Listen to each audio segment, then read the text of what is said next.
Pays-Bas-Japon. Pays-Bas-Japon, effectivement. Une rencontre très très attendue.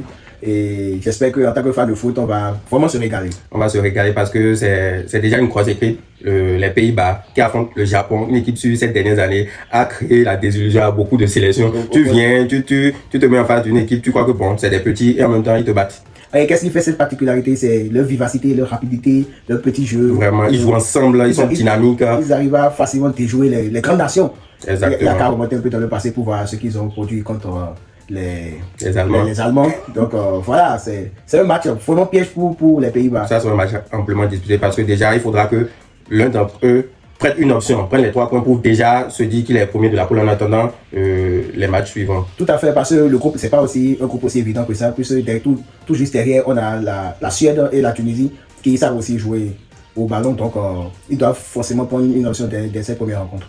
Déjà, nous allons partir sur les compositions probables. Déjà, les deux effectifs ont de gros joueurs, surtout la sélection des Pays-Bas qui a un effectif tellement lourd. On en parlait déjà un peu plus tôt dans les vidéos précédentes. On les considérait, bon, tu les considères déjà comme l'un des favoris et une équipe qui peut aussi créer la surprise.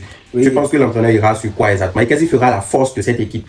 Bon, quand tu observes bien l'équipe des Pays-Bas, tu vas remarquer qu'ils ont un milieu de terrain, je peux dire, essentiel.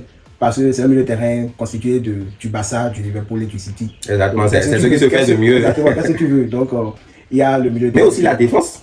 Pareil, quand tu as Van Dijk dans ta défense, c'est fini, tu peux être rassuré. Donc, ils ont Dumfries pareil aussi. Donc, exactement. Ils ont aussi une très bonne défense. L'attaque qui pourra Somerville, Tony Malin. Donc, la Gravenberch, Cody Gakpo. Je crois que sur toutes les lignes, c'est une sélection qui a au moins des talents, des joueurs différentiels. Bon, même si Memphis Depay n'est plus au sommet de son âge actuellement, il demeure encore une option vraiment vitale pour cette équipe. Et je pense que les Pays-Bas sont une nation expérimentée en Coupe du Monde. Et oui. Ils ont déjà confié par le passé qu'ils pouvaient aller jusqu'en finale, mais ils n'ont jamais pu prendre le titre. Donc, ça doit être un challenge pour eux d'essayer de quand même aller très très loin dans cette compétition. Vraiment, à chaque Coupe du Monde, c'est une sélection qui a les moyens et qui vraiment fait des parcours vraiment raisonnables. Mais souvent, arrivé dans le dernier carré, ils tombent souvent sur des nations qui les éliminent. Donc, ils doivent franchir ce cap. Et pour cela, ça commence déjà dès la phase de poule, face à un gros morceau. Parce que le Japon aujourd'hui n'est plus un petit morceau. Ils ont été sous-estimés par le passé, mais figurez-vous que ces gens n'ont pas perdu depuis près d'un an. Que ce soit un match officiel qu'un match amical. Donc il va falloir prendre ce match au sérieux et donner tout. Dès le premier match, prendre les 3 points et pouvoir avoir une bonne option déjà pour la qualification. Absolument, c'est comme tu viens de le dire. Pendant les derniers matchs amicaux qu'ils ont eu à disputer, ils ont quand même rencontré le Brésil et l'Angleterre qu'ils ont battu. Donc, il faut prendre cette nation très très au sérieux. Donc, vraiment très au sérieux. Déjà, ce qui est fascinant dans cette équipe du Japon, c'est que tout le monde se met au diapason, tout le monde joue pour le même objectif, c'est-à-dire on défend ensemble, oui. on attaque ensemble, on presse ensemble. Et c'est ce qui fait la particularité des Japonais en général. Oui. Ils savent qu'ils sont sérieux, qu'ils sont vifs oui. et qu'ils savent bien faire les choses. Quoi. Donc, on se donne pour l'autre, on compense les efforts de celui qui ne peut pas. Donc cette discipline va beaucoup les aider dans ce match et dans cette compétition en général.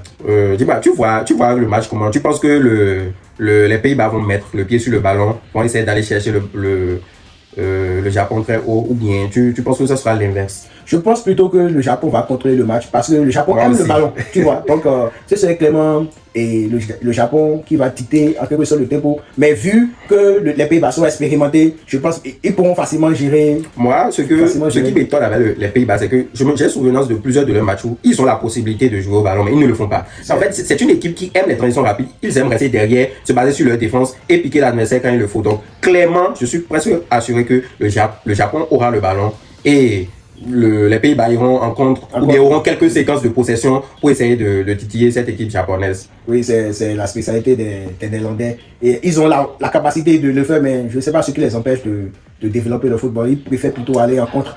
Alors que vous avez des milieux qui peuvent garder le ballon, qui peuvent gérer le tempo. Bon, on verra bien la configuration du match dans quelques heures. Alors, si on devait se prononcer sur un pronostic. Bon, pour le pronostic, je pense qu'il y aura beaucoup de buts dans ce match. Ah bon? Oui, c'est à mon avis. A contrario, moi. Ah bon. Sinon, moi, je prends 3-2. Soit du Japon ou du Pays-Bas. Ça veut dire qu'on sera vraiment servi. On sera très servi. Bon, déjà, les Pays-Bas, moi, je les vois comme une équipe. Beaucoup pensent, en gros, que bon, c'est une équipe offensive. Mais moi, je les vois plus comme une équipe défensive.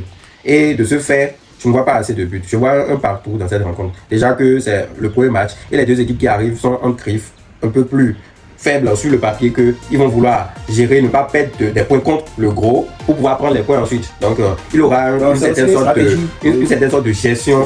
Et les deux équipes vont s'observer longtemps. Donc je pars sur un parcours. J'espère qu'ils vont pas faire cette gestion parce que quand ils rentrent dans ce mode-là, ça devient vraiment meilleur. Vraiment. On veut du spectacle, voir du foot. Exactement. Et vous, que pensez-vous de cette rencontre? Pensez-vous que le Japon peut encore recréer l'exploit il y a quelques années?